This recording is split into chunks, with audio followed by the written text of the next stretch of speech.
Back now to US politics, and we've already heard that the newly elected Canadian Prime Minister Mark Carney is meeting President Trump today. It's barely been a week since he was unexpectedly elected. So what can we expect from his visit to the US? Let's speak to political reporter at the National Review, Audrey Fulberg, who's in Washington for us. Audrey, good to have you with us today on BBC News. Yes, so many people, both sides of the border there and elsewhere, will be looking on, seeing what emerges from this meeting between the two men. What do you think we should be looking out for? Well, it's anyone's guess how this meeting will go. Trump has, of course, sounded a slightly positive note about Carney thus far, calling him a, quote, very nice gentleman and a very nice man. But he's also struck quite an indifferent tone, joking that I'm not sure what he wants to see me about. I guess he wants to make a deal. Everybody does. The stakes are very high for Carney here because he, of course, rode the anti-Trump wave to, as you said, an unexpected victory. So his supporters are going to be watching very closely. And this, of course, comes weeks after the Zelensky blow up in the Oval Office. So Canadians are a little bit nervous because if this goes wrong, that could hurt their relationship for months or perhaps years to come. So expect lots of talk about defense and tariffs, of course, as well. And this comes as world leaders, across the globe are begging for face time with President Trump amid this trade war as we slowly approach the 90-day pause on reciprocal tariffs, that deadline that is coming up where countries could see a big swing toward reciprocal tariffs yet again. And then, Audrey, we're going to talk about Mike Pence next. Of course, President Trump's vice president during his first term in office. And we'll bring you a clip just before we get into that discussion, Audrey and myself. But Mike Pence has criticised the president over tariffs, Russia and the January 6th pardons. And in an interview with CNN, the former vice president said that America's wavering support for Ukraine has emboldened Russia. I really believe that Putin only understands power. And it's the reason why in this moment we need to make it clear that the United States is going to continue to lead the free world, to provide Ukraine with the military support they need to repel the Russian invasion and achieve a just and lasting peace.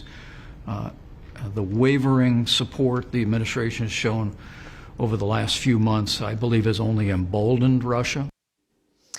Audrey, how do you think those comments from Mike Pence are landing? Well, it's important to remember that given Mike Pence challenged his former boss for the 2024 Republican presidential nomination, he's widely considered persona non grata in Republican circles in Washington, though, of course, his decision to stand by the election results in 2020 has given him new respect among Democrats in Washington. But on the 2024 campaign trail, he also, you just mentioned those comments just now, he also, criticized strongly Trump on trade, abortion policy, and defense on the campaign trail as well. On trade in particular, expect him to continue those criticisms. He's talked constantly in recent weeks about how during the first Trump administration, the Pence and Trump had a much more free trade outlook. That's, of course, because there were a lot more free trade restrainer types who restrained Trump from his more tariff impulses that first go around. So expect to see a lot more criticism from Pence over the coming weeks on this.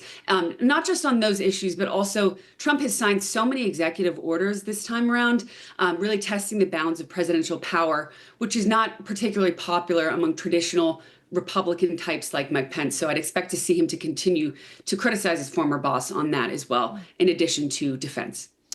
And Audrey, let's also talk about the Defense Secretary, Pete Hegseth. It's reported he has directed the US military to reduce the number of four-star generals by 20%.